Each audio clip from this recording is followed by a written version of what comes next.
Pemerintah Kota Malang melakukan sejumlah persiapan jelang diberlakukan pembatasan sosial berskala besar.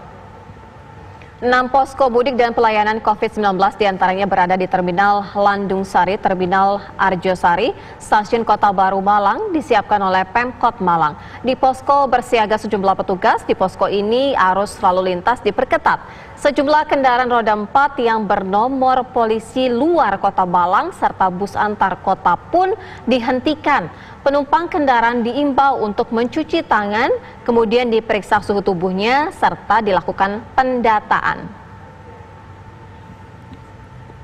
Terkait dengan instrumen ya, PSBB insya Allah kami sudah siapkan. Salah satu di antaranya, tadi saya sudah ngecek, ada balai diklat miliknya provinsi, ada kurang lebih 100 sampai 150-an, dan muatan kamar, muatan orangnya kurang lebih 300-an di sana insya Allah untuk transit. Lalu seperti apa penerapan pembatasan sosial berskala besar di Malang? Kita akan bergabung bersama dengan Wali Kota Malang, Bapak Sutiaji. Namun Pak Sutiaji, kita akan mendalami lebih jauh dengan Pak Wali Kota usai kumandang azan maghrib untuk wilayah DKI Jakarta dan sekitarnya berikut ini.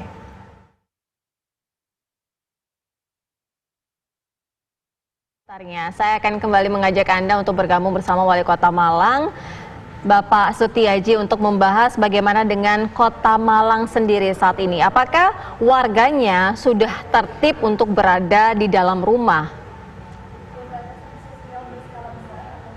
Halo? Ya. Pada waktu awal memang agak signifikan ya. Jadi anjuran dituruti ketika kami ada satu yang positif. Ya, itu kami gerilya ke semua kelurahan-kelurahan, ke titik keramaian semua, dibarengi dengan sekolah-sekolah yang harus belajar di rumah. Itu agak masif ya. Hampir seperti kota mati gitu awalnya. Tapi rupa-rupanya orang ada titik kejenuhan di rumah kali ya. Terlebih ketika yang sembuh dari positif itu ada grafiknya naik. Terus teman-teman memblow up, sebetulnya tujuannya adalah jenis apapun penyakit ketika kita perangi atau kita mempunyai cara-cara dan metode bagaimana tingkat kesembuhannya biar tinggi, maka itu bisa. Jadi tidak ada yang namanya sakit tidak ada obat. Itu sebenarnya motivasinya ke arah sana. Tapi masyarakat stigmanya berubah. Jadi Malang sudah bebas dari corona, akhirnya pada keluar lagi. Ya, inilah yang agak menyulitkan kita, sehingga sudah hampir 15 hari ini kami keliling terus-menerus ke titik-titik keramaian. Kami membuat SE memang, seluruh perniagaan kami silakan buka pukul 7 pagi dan tutupnya pukul 20 malam. Pak Wali Kota. Baik.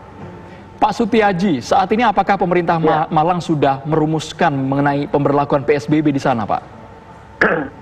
Sudah, dan bahwa sesungguhnya kami menghendaki mulai awal kan kami ingin melakukan itu ya.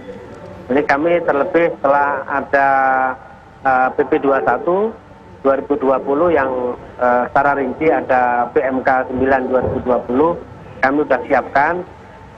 Bahkan lebih awal itu kami sudah berkomunikasi dengan tim dari UB ya, dan perguruan tinggi. Tim UB itu memaparkan begitu dahsyatnya pandemi COVID-19. Maka sampai kepada relawan RT, relawan RW, relawan kelurahan sudah disiapkan apa yang harus dilakukan. Maka ini saya melihatnya ini adalah sesuatu yang harus ya segera kita tindak lanjuti. Dan ini tidak bisa kita lihat enteng. Maka garda terdepannya bukan para medis ya. Garda terdepannya itu adalah masyarakat untuk memutus mata rantai itu. Tapi penyangga yang paling belakang sebetulnya ini adalah justru para nakes. Jadi harapan kami semakin kita minimalisir pergerakan orang, harapan kami tidak akan ada penambahan PDP, tidak akan ada penambahan ODP dan ODR-nya. Ya, artinya kapan Pak akan mengajukan izin PSBB?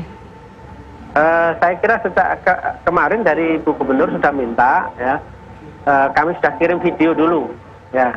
Setelah itu kami rumuskan, karena persyaratannya terlalu begitu jelimet, maka secara existing sebenarnya di lapangan kita sudah PSBB ya. Ada daerah sudah melokalisir wilayahnya, orang masuk tidak boleh kecuali dengan tujuan tertentu, orang keluar masuk ditanya tujuan apa dan lain sebagainya. Ini saya kira secara prinsip ya, secara paradigmanya sudah mengarah ke sana, dan itu sudah dilakukan oleh kelurahan-kelurahan, RW-RW, karena ada kekhawatiran yang tadi sesuai dengan apa yang kami anjurkan dalam surat edaran tugas dan tanggung jawab Pak RT, Pak RW, sampai Pak Lurah, dan melaporkan pergerakan orang sampai ke tingkat kami. Namun Pak Sutiaji, langkah apa lagi yang akan diambil pemerintah jika masih ada yang membandel, Pak? Mereka tetap berada di kerumunan, berada di luar rumah. Apa yang akan diambil oleh pemerintah Malang? Inilah sebetulnya kelemahan dari PP 21. Di sana memang tidak ada yang namanya punishment. Jadi sifatnya kan pembatasan, ini pembatasan. Ya, pembatasan orang bersosial, yang hari ini mungkin ada yang namanya bersosial membatasi, bersosial berskala besar. Ya, mungkin pertanyaannya kenapa kok Malang sudah ngambil itu? Karena ada 3 landasan dasar menurut kami. Di Malang itu adalah peningkatan jumlah kasus semakin hari semakin tinggi dan fluktuatif, dan sebarannya merata. Ya, penyebarannya kasus itu merata, bukan hanya satu titik berkembang saja, tapi sebarannya antara positif A dengan positif B dan C ini tidak ada korelasinya. Ini yang hemat saya, ini sebarannya yang luar biasa, dan kejadian transmisi lokal dari dan ya, jadi datang, ini ada orang yang datang dari luar di Malang positif. Baik. Ada yang katanya dari Malang ke kota lain yang positif. Ya, Pak Sutiaji, jika sudah diberlakukan PSBB, bagaimana dengan kebutuhan hidup warga di sana, seperti sembako dan juga bantuan? Tentu kami sebelumnya kami sudah survei ke lapangan. Ya, kami lihat dari distributor, kami lihat di Bulog, kami lihat di Pertamina tentang kesiapan bahan. Bahkan di Bulog itu bagaimana beras, karena menyiapkan lebih dari 1 tahun kita sudah siap Bapak. Yang penting nanti ada keterjangkauannya ya. Bagaimana dari Bulog itu masuk kepada masing-masing wilayah. Demikian juga